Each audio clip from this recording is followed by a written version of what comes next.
বেলেচ্ছ কাণ্ড কারখানা আরম্ভ হয়েছে, সেদিকে খেয়াল রাখো। আবার ওই মুগ্ধ কার আবার গোপাল বলল ঠাকুর মশাই, কপাল আর কারো পড়েনি, কপাল পড়েছে আমার, কপাল পড়েছে ব্রাহ্মণ সমাজে। ব্রাহ্মণ সমাজ, হ্যাঁ।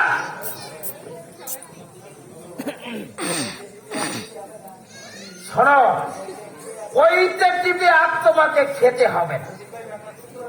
ওদিকে বেটা রামকান্ত আরম্ভ করেছে বাসুদেবের পূজা। তাতে আর দোষ কি ঠাকুর, তাতে আর দোষ কি? রামকান্ত আমাদের মতো তন্ত্র মন্ত্র না জানলেও তার দেওয়া ধর্মচার নৈবেদ্য আমাদের দেওয়া নৈবেদ্যের মতো ওই থালাতে পড়ে থাকে না।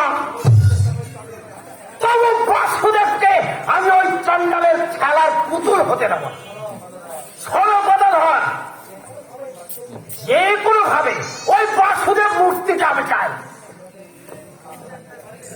আর ওই বাসুদেব মূর্তিটা যদি কোনোভাবে আমাদের কাছে রাখতে পারি, তাহলে আমাদের আয় ছাড়া ব্যয় হবে না।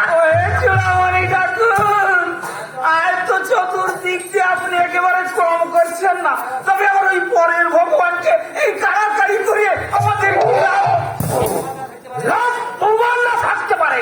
লাভ আছে আমার, লাভ আছে ব্রাহ্মণ সমাজে। ব্রাহ্মণ সমাজে, হ্যাঁ, এতকাল যাদের মাথার উপর কাঁঠাল ভেঙে ও অভক্ষণ করে, আজ যদি তারা নিজের পায়ে দাঁড়াতে শেখে, তাহলে আমাদের চলবে কি করে?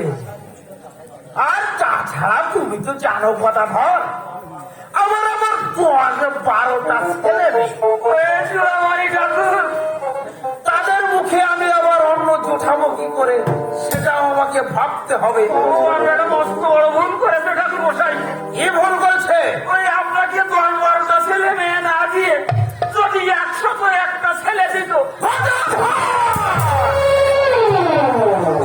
এত বড় সাহস আমার সঙ্গে বসতে রাখা।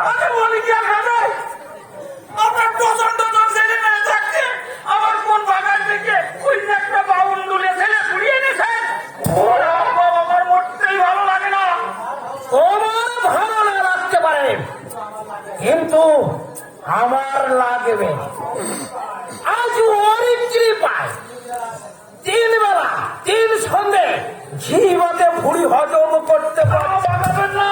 ওই ঘিটা তো আর পকেটের পয়সায় কিনতে হয় না। পকেটের পয়সায় কিনতে হচ্ছে আমার। ঘিটা কি আমার বাড়িতে সে কথা আমি আপনাকে বলতে সাহস পাচ্ছিলাম না, তবুও বলছি। হলো, গতকাল ললে হাটে গিয়েছিলাম, বুঝেছেন?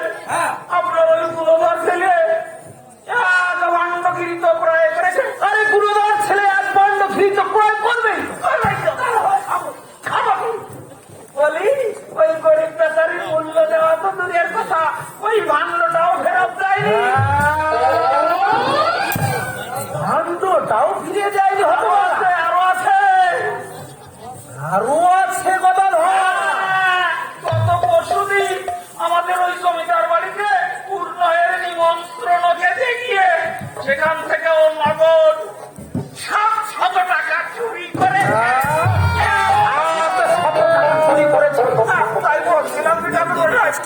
আপাতত ওই জমিদার বাবুর টাকাগুলি ফেরত দেওয়ার ব্যবস্থা করুন।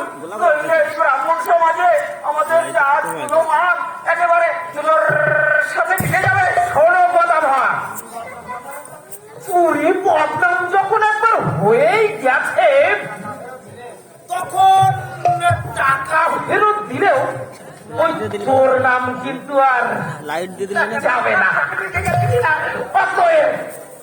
ওই টাকাটা ফেরত না হয়, তাহলে এখন আমাদের কি করতে হবে?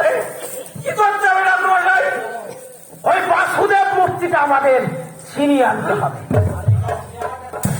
আরেকটা কথা মনে রেখো, এই কাজে যে আমাকে সাহায্য না করবে তাকে আমি এক ধরে করবো। সব আমি বন্ধ করে দেব। কতটা